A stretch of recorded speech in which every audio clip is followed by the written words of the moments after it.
আসসালামু আলাইকুম। সম্মানিত দর্শক মণ্ডলী, দেশ ও প্রবাস থেকে কাছে ও দূরে, দেশের দূর দূরান্ত থেকে যারাই ঠিক এই মুহূর্তে আমার এই ভিডিওটি দেখছেন, সকলকে জানাই আন্তরিক শুভেচ্ছা ও অভিনন্দন। সম্মানিত দর্শক মণ্ডলী, মুহূর্তের আরো কিছু গুরুত্বপূর্ণ আপডেট নিয়ে আপনাদের মাঝে উপস্থিত হয়েছি। প্রিয় দর্শক, ভিডিওর শুরুতে শিরোনাম দেখেছেন, বিস্তারিত দেখবেন এই ভিডিওতে, যেখানে থাকবে চাঞ্চল্যকর কিছু তথ্য। এই জন্য এই গুরুত্বপূর্ণ ভিডিওটি না টেনে শেষ পর্যন্ত দেখবেন। আরেকটি রিকোয়েস্ট করি, আপনি যদি আমাদের এই চ্যানেলটিতে নতুন দর্শক হয়ে থাকেন, অবশ্যই চ্যানেলটিকে সাবস্ক্রাইব করে পাশে থাকা বেল বাটনটি অন করে দিবেন। প্রিয় দর্শক, কথা না বাড়িয়ে ভিডিওতে একটি লাইক দিয়ে দেখতে থাকুন সম্পূর্ণ ভিডিওটি। ডিফেন্স করছে তারা তাদের সুবিধাভোগী। আসিফ নজরুল সাহেবের কাছ থেকে সুবিধা নিচ্ছে, কেউ নিবন্ধন নিচ্ছে, কেউ প্রকল্প নিচ্ছে, কেউ বিভিন্ন কাজ অবৈধভাবে ভাগিয়ে দিচ্ছে কোটি কোটি টাকার। এটা দেখতেই পাচ্ছেন। তারাই তার পক্ষে স্টেটমেন্ট দিচ্ছে। যারা তার পক্ষে ইনিয়ে বিনিয়ে বক্তব্য দিচ্ছে, আমি তাদের উদ্দেশ্যে বলতে চাই, আপনারা এই কথাটি কেন বলছেন না যে জনাব আসিফ নজরুল স্যার আপনার বিরুদ্ধে যে অভিযোগগুলো এনেছে আপনি সেগুলোকে ডিফেন্স করেন, মিথ্যা প্রমাণ করেন। আমিও বলছি যে স্যার আপনি আমারও প্রিয় ছিলেন, প্রিয় আছেন, কিন্তু আপনার নানান কাজে আমি সমালোচনা করছি। আপনার বিরুদ্ধে আনিত অভিযোগগুলো মিথ্যা প্রমাণ করুন। আপনি মিথ্যা প্রমাণ করলেই তো আপনাকে স্যালুট জানাবো। আর যদি না পারেন তাহলে ধরে নিতে হবে যারা আপনার বিরুদ্ধে এই অভিযোগগুলো এনেছে এগুলো পরিষ্কারভাবে সত্য। আর তার পক্ষে তো তারাই দাঁড়াবে ভাই যারা সুবিধাভোগী। একটু যদি সুযোগ পাই ইউনুসের দিকে বন্দুক তাক করতে 1 সেকেন্ডের সময় নেবে না, কারণ এদেরকে তিলে তিলে হাসিনা গড়ে তুলেছে 17 বছর ধরে। এরা আমার লোক নয়, বাংলাদেশের লোক নয়, এদেশের লোক নয়। সাংবাদিক ইলিয়াস হুসাইন যে তথ্যের আলোকে বা যে তথ্যগুলো দিয়ে সেই ভিডিওটি ছেড়েছে বা যে প্রতিবেদনটি ছাড়ছে, এই প্রতিবেদনের অনেক তথ্যই একবারে পানির মতো পরিষ্কার সত্য। যদি আমরা ধরেও নেই যে তিনি সেখানে কিছু তথ্য অসত্য বা বানিয়ে উপস্থাপন করেছেন, তারপরেও তিনি অধিকাংশ তথ্য তো সত্য দিয়েছেন। তাহলে এই সত্য তথ্যগুলোর বিষয়ে আপনাদের পরামর্শ কি, আপনাদের মতামত কি, আপনাদের স্টেটমেন্ট কি? আজকে আমরা দেখলাম প্রবীণ আইনজীবী জেড আই খান পান্না তিনিও সাংবাদিক ইলিয়াস হুসাইনের এই প্রতিবেদনের বিরুদ্ধে দাঁড়িয়েছেন। অথচ এই জেড আই খান পান্না কিছুদিন আগে প্রকাশ্যে মিডিয়ায় ঘোষণা দিয়েছিলেন তিনি হাসিনার আইনজীবী হবেন, অর্থাৎ হাসিনাকে জামিন করানোর বিষয়ে বা জামিন করতে বা বাংলাদেশে ফিরিয়ে আনতে তার পক্ষের আইনজীবী হিসাবে তিনি কাজ করবেন। তার মানে জেড আই খান পান্নারা হচ্ছে আওয়ামী লীগের হিডেন এজেন্ট।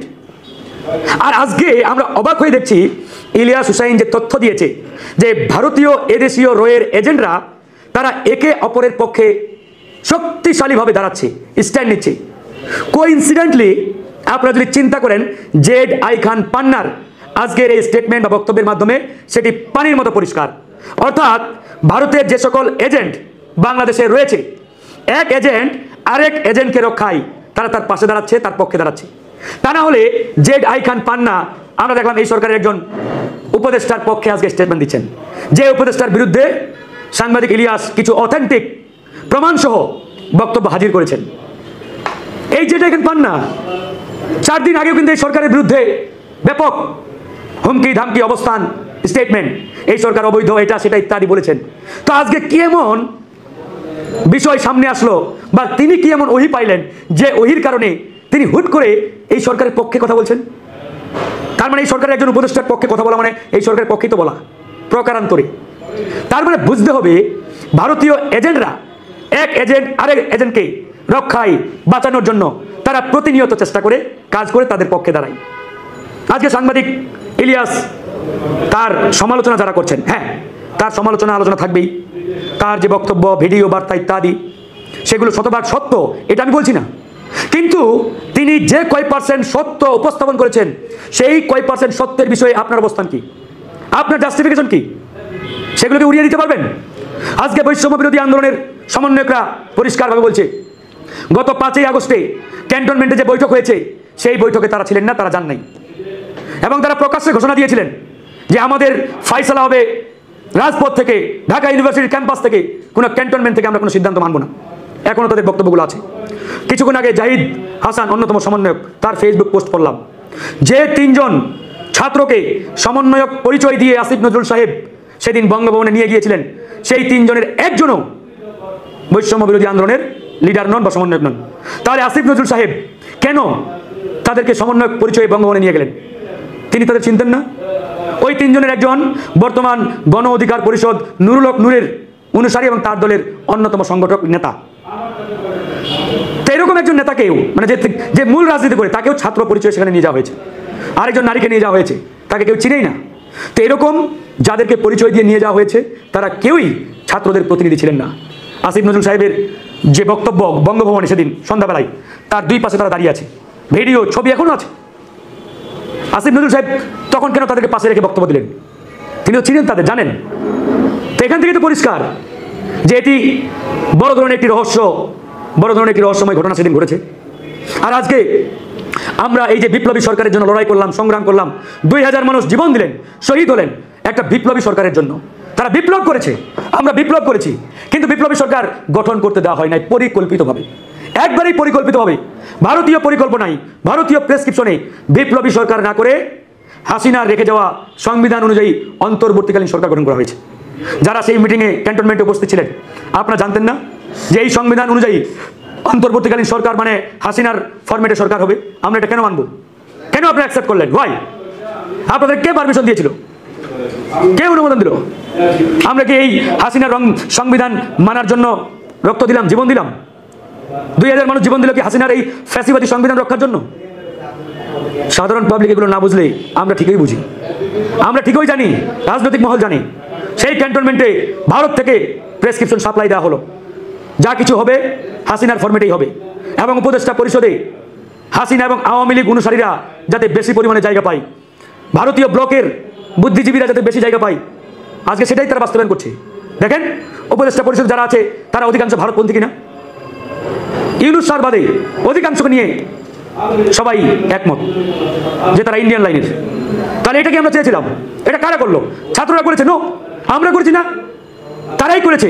যারা ওই ক্যান্টনমেন্টে সেদিন 5ই আগস্ট দুপুরবেলা বৈঠক করেছেন তারাই কালপ্রিট, তারাই দায়ী। সুপ্রিম কোর্টের লয়ার, বেশ স্বনামধন্য লয়ার তিনি ছিলেন এবং মারাত্মকভাবে ডক্টর আসিফ নজরুলের সমালোচনা করছিলেন। মানে বাংলাদেশে যত সংকট সমালোচনা হচ্ছে সব ডক্টর আসিফ নজরুল। নন্দ ঘোষ বলি না, যত দোষ নন্দ ঘোষ। জনাব আসিফ নজরুলের নন্দ ঘোষে পরিণত করা হয়েছে, করার চেষ্টা অ্যাটলিস্ট হচ্ছে দীর্ঘদিন থেকে। ইনফ্যাক্ট শেখ হাসিনার পতন এবং পলায়নের পর থেকে এই চেষ্টা ক্রমাগত চলছে। যাই ঘটুক না কেন, যেমন কিছুই হোক না কেন, সরকার কেন এমন হলো, অমন হলো না, কেন এটা করা হলো, কেন ওটা করা হলো না, কেন এ উপদেষ্টা হলো, কেন সে উপদেষ্টা হলো না, মানে যে কোনো রকম প্রশ্ন যদি আসে তার উত্তর কি? আসিফ নজরুল, কেষ্টা বেটাই চোর। এটা বাড়তে বাড়তে এমন একটা পর্যায়ে গেল যে এটা আর এখন কোনো সীমা কোনো দিকে রাখছে না। আমি আমার ওই টক শোতে সেই লয়ারকে জিজ্ঞেস করেছিলাম অন রেকর্ড যে কিসের ভিত্তিতে তিনি আসলে এই কথাগুলো বলছেন, কিসের ভিত্তিতে বলছেন। এবং ঘটনাচক্রে সেদিনই একটা অনুষ্ঠানে জনাব আসিফ নজরুলের সাথে আমি ছিলাম এবং সেখানে তিনি অনেকগুলো সমালোচনার তাকে নিয়ে প্রপাগ্যান্ডার জবাব দিয়েছিলেন। তো আমি সেখানে তাকে সেগুলো উপস্থাপন করেছিলাম। কিন্তু যেটা হয়, আমরা তো আসলে বুঝতে চাই না, বোঝার জন্য এটা করছি না। এই জিনিসটা যে কেউ ভুল বুঝে করছেন তা না। মানে আমরা দুটো টার্ম নিশ্চয়ই খেয়াল করি, জানি। একটা হচ্ছে মিস ইনফরমেশন। জনাব আসিফ নজরুলকে নিয়ে যা করা হচ্ছে এটা কোনোটাই মিস ইনফরমেশন না, এগুলো প্রত্যেকটা ডিসইনফরমেশন। প্রিয় দর্শক, আশা করি সম্পূর্ণ ভিডিওটি দেখলেন। ভিডিও দেখে অবশ্যই বুঝতে পেরেছেন, বিস্তারিত তথ্য আপনাদের মাঝে তুলে ধরলাম। বিশেষ করে ভিডিওতে যা দেখলেন, আসিফ নজরুল ইতিমধ্যে ফেঁসে যাচ্ছেন। আগে আমরা দেখেছি, বিশেষ করে 5ই আগস্ট যে সরকারের পতন হয়েছে, সাবেক প্রধানমন্ত্রী শেখ হাসিনা পতনের আগে কিন্তু আসিফ নজরুল এমনকি বর্তমান যারা সমন্বয়ক আছেন তাদের বিরুদ্ধে কোনো অভিযোগ ছিল না, তারা প্রশংসার পাত্র ছিলেন দেশের মানুষের কাছে। কিন্তু যখনই তারা ক্ষমতায় আছেন, এমনকি তাদেরকে ক্ষমতা দেওয়া হয়েছে, তখনই তাদের বিভিন্ন দোষ মানুষ চর্চা করে বেড়াচ্ছে, এমনকি দোষ ধরার চেষ্টা করছে। সাধারণ থেকে সাধারণ মানুষও যখন মানুষের কাছে পরিচিতি লাভ করে, তখন তার থেকে কুটে কুটে তার কিছু ভুল, তার কিছু দোষ ধরার জন্য চেষ্টা করা হয়, এমনই কিন্তু অনেকে মন্তব্য করছেন। বিস্তারিত অবশ্যই ভিডিওতে দেখেছেন। প্রিয় দর্শক, এই ভিডিও সম্পর্কে আপনার কোনো মতামত থাকলে আপনার ব্যক্তিগত মতামতগুলো কমেন্ট বক্সে জানিয়ে দিবেন, এমনকি এই ভিডিওটি শেয়ার করে সকলের মাঝে ছড়িয়ে দিবেন। প্রিয় দর্শক, আজকের মতো এখানে শেষ করছি। ভালো থাকুন, সুস্থ থাকুন, আবারও দেখা হচ্ছে পরবর্তী ভিডিওতে।